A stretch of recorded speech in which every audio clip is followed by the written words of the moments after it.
Hi எல்லாருக்கும் வணக்கம். Welcome back to my YouTube channel Devi plus kitchen. So மித்துக்குட்டிக்கு பார்த்தீங்கன்னா 4th ரீஓப்பன் பண்ணுறதா இருந்தது ஸ்கூலில். ஸோ 8th வந்து போஸ்ட்போன் பண்ணிட்டாங்க. ஸோ அடிச்சதா ஜாக்பாட்னு சொல்லிட்டு அப்பா ஃப்ரெண்ட்ஸ் அண்ட் ஃபேமிலியோட வந்துட்டு வாகமான் ட்ரிப் பிளான் பண்ணியிருந்தாங்க ஒரு 3 டேஸ்க்கு. ஸோ நானும் மித்து மட்டும் ஜாயின் பண்ணிட்டோம். ஸோ அப்பா, அம்மா, நானு, மித்து, ஸோ அப்பாவோட ஃப்ரெண்ட்ஸ் அண்ட் ஃபேமிலியோட சேர்ந்து போன இடம் தான் வாகமான்.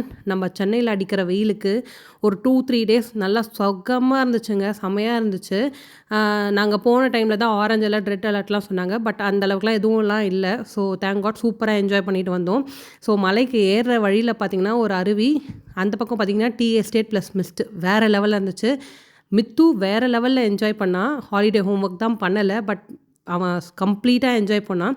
ஒரு ஹோம் ஸ்டே தான் எடுத்திருந்தாங்க. ஸோ போகும்போதே பார்த்திங்கன்னா ஃபுட்டு சொல்லியிருந்தாங்க. கேரளா ஸ்டைல் லஞ்ச் தான் சொல்லியிருந்தாங்க.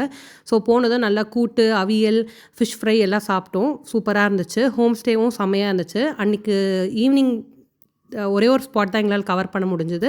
ஸோ நாங்கள் போன இடம் தான் அட்வென்ச்சரஸ் பார்க். ஸோ குட்டீஸ், நீங்கள் பெரியவங்க எல்லாம் ட்ராவல் பண்ணுறீங்கன்னா கண்டிப்பாக ஹேண்டியாக ஒரு ரெயின் கோட் மட்டும் எடுத்துக்கோங்க. எடுத்துக்கிட்டிங்கன்னா சூப்பராக நம்ம சுற்றி பார்க்கலாம். செம்மையாக இருந்துச்சுங்க. இந்த அட்வென்ச்சரஸ் பார்க்கு ஈவினிங் டைம் போனால் வேறு லெவலில் இருக்கும். ஏன்னா லைட் செட்டிங் அந்த மாதிரி இருக்கும், மிஸ்ட்டு. ஸோ பார்க்குறதுக்கே அப்படியே சூப்பராக இருந்துச்சு. ஸோ நம்ம அதுக்கு மேலே தான் நம்ம ஏற போகிறோம். மேலே பார்த்திங்கன்னா ஆல்ரெடி மிஸ்ட் இருக்குது. ஸோ டைம் ஆக அதெல்லாம் இறங்க ஆரம்பிச்சிருச்சு. ட்ரிஸிலும் ஆக ஆரம்பிச்சிருச்சு. ஸோ நாங்கள் பக்கத்துலேயே ரெயின் கோட் இருந்தது வாங்கிட்டோம். இந்த குட்டி பையனை பாருங்கள், அவன் ஆட்டம் தாங்க முடியலங்க. அவனை இந்த யூடியூபெல்லாம் பார்த்துட்டு அவன் வேறு லெவலில் பண்ணிகிட்ருக்கான். அவன் பாட்டு இஷ்டத்துக்கு என்னென்னவோ அவன் செமையாக என்ஜாய் பண்ணான். ஸோ போனதுமே ரைட் சைடில் வந்து பார்க் இருந்துச்சு. போனோன்னா கொஞ்சம் ரிலாக்ஸாக குட்டீஸை வச்சுட்டு உட்காந்துட்டு ரிலாக்ஸ் பண்ணலாம். அந்த மாதிரி பார்க்கெல்லாம் இருந்துச்சு. சீசா, ஸ்விங்கு அதெல்லாம் இருந்துச்சு. ஸோ கொஞ்சம் நேரம் அங்கே இருந்தோம். பெரியவங்களும் என்ஜாய் பண்ணாங்க. இது வந்து ஃப்ளவர் ஷோ மேலே இருக்குது. ஒரு 2-3 ஸ்பாட்டில் வந்து ஃப்ளவர் ஷோலாம் வச்சுருந்தாங்க. என்னென்னா பாட்ஸில் வந்துட்டு டிஃப்ரெண்ட் டைப் ஆஃப் ஃப்ளவர்ஸ் எல்லாம் வச்சுருந்தாங்க. ஸோ அதெல்லாம் அப்படியே பார்த்துட்டே மேலே ஏறும்போது அப்படியே சொர்க்கமாக இருந்துச்சுங்க. குளிர் செம்மையாக இருந்துச்சு. சென்னையில் அடித்த வெயிலுக்கு அங்கே ஒரு 2-3 நாள் இருந்தது வேறு லெவலில் இருந்துச்சு.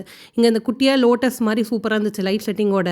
அவன் அங்கே ஃபோட்டோஸ் எடுக்கிறேன்னு சொல்லிட்டு அம்மாவோட நின்று ஃபோட்டோஸ் எடுத்துகிட்டு இருந்தான். ஸோ இந்த மாதிரி 2-3 ஷெட் போட்டு அங்கங்கே ஃப்ளவர் ஸ்பாட்லாம் வச்சு different type of flowers, rose என்னென்னவோ வச்சுருந்தாங்க. இந்த அட்வென்ச்சரஸ் பார்க்கு ஈவினிங் டைம் தான் போனோம். ஏன்னா இந்த லைட் செட்டிங் பார்க்க வேறு லெவலில் இருக்கும்.